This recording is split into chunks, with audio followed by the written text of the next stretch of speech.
How do you stay grounded when you have people or someone in your circle who is pessimistic, who always seems to focus on the negative things, the worst case scenarios? But maybe you've been trying to get out of that whole mentality. You're trying to just learn how to exercise steadfast faith, but this person is in your close circle and you cannot cut them off. Maybe they're a family member or just, I don't know, you just cannot cut them off. Let me tell you how I'm doing it, okay?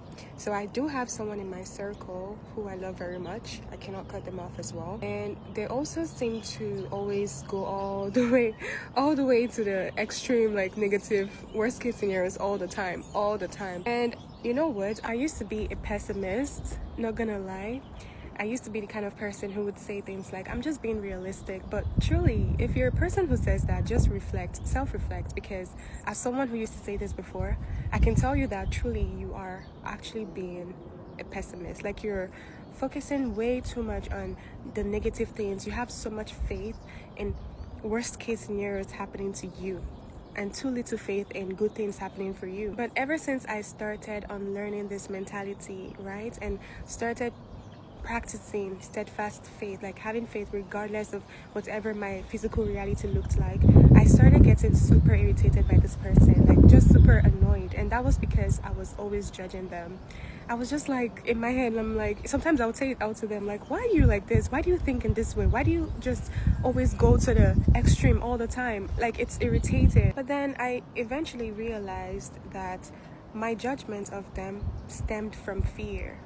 The reason I always tried to like shun them, like just shush, stop saying stuff like that, was because I was afraid.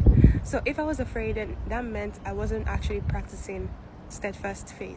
You know, sometimes we rush to cast and bind things because we're scared. Not saying you shouldn't cast and bind, of course do so, but if you're doing so from a place of fear, then it's still fear. It's not faith. It's not you practicing faith. So I realized, wait, I'm actually judging them because I'm afraid of this mentality or this belief that something bad could happen to me. I'm afraid of it. But now I've gotten to the point where I don't believe it. You know, when you don't believe what someone is saying, you don't need to argue. You don't need to even get upset that they're saying that thing. No, it's like, okay, if that's what you believe, that's okay. You don't get upset anymore. You don't get irritated by them anymore. Now I've gotten to a place where I see them and I just have compassion, because like I said, I used to have this mentality before. I was a pessimist before, trust me. And I look at them like I would look at my past self, and I try to extend the same amount of grace that I would extend towards my past self. I mean, I still don't appreciate the mentality regardless, but now I can see why they think that way. I don't agree with it, but I can see why they have that mentality, especially as someone who used to think that way before. You're thinking like that because you're seeing things through a very, very limited point of view. You've trained your mind to look for the bad all the time, and not just look for the bad, but also hyper fixate on the bad. So when good things are happening, you cannot even recognize the good things happening anymore. Right? You're always just looking for the bad things. You think the good things are too good to be true. So, you know what? I understand. And now I just extend grace and compassion, and I even pray for them. Recently, they said something that, God forbid, they said me and someone else were almost certain to get some kind of disease. And I rebuked it. I said, God forbid. But I didn't take it personal like before. And usually I would say back to sender, but I wouldn't even want to send this to them. Obviously, I care about them. I love them so much. So I just said, God forbid. And I just imagined like a bubble around me and this other person they said was going to get this disease.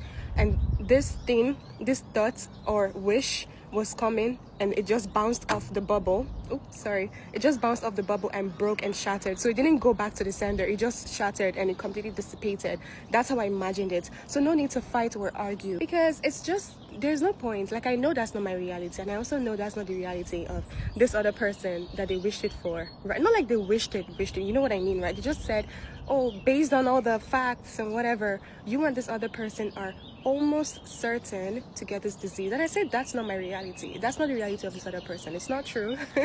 Based on what facts? Are you God? And another mentality I used to have whenever it came to this person was, I always tried not to start certain kind of conversations, because I just felt I was kind of scared of this person's point of view all the time. I was like, if I start this conversation, they would come with their with their pessimism, and it could affect me. I could start thinking in that way and blah blah. So let me just keep quiet. Let me not start this conversation. Or sometimes whenever they did come with their pessimism, I would just zip it. I wouldn't want to say anything, because I was just like, I don't want, because this person this person knows how to argue.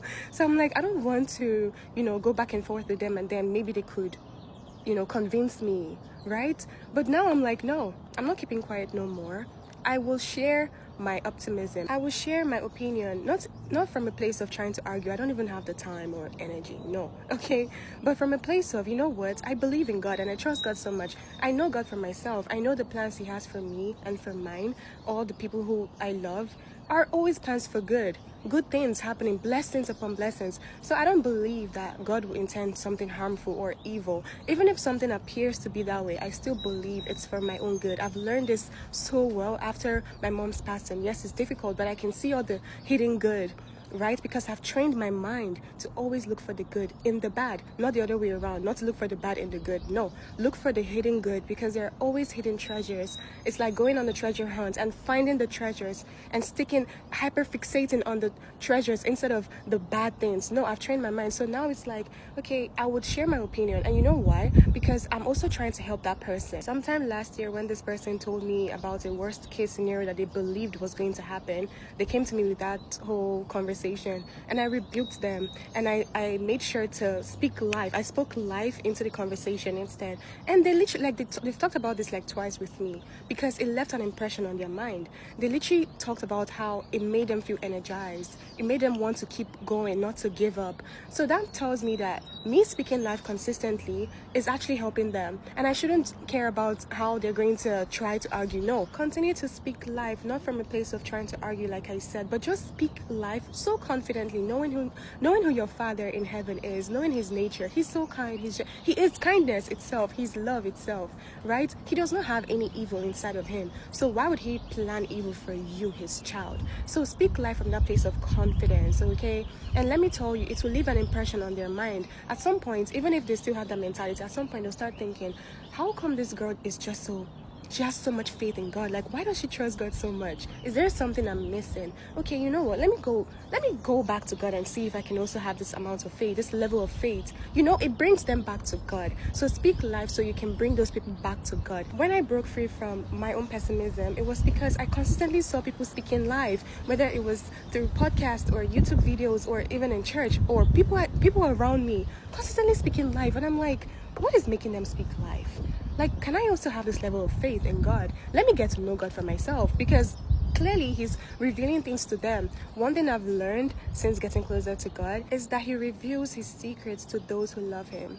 When you start hearing from God yourself, you wouldn't take any counsel from anyone else. Even if a doctor comes to you and tells you this is your prognosis or your diagnosis, you say no, because my Creator hasn't told me that. I don't believe it. Okay, people will call you delusional, but to me, being delusional just means being checked out of a reality of fear. And if that's what delusional means, no problem, I'm delusional, I accept it. Why not? That's the only way to live a magical, beautiful, fulfilled life.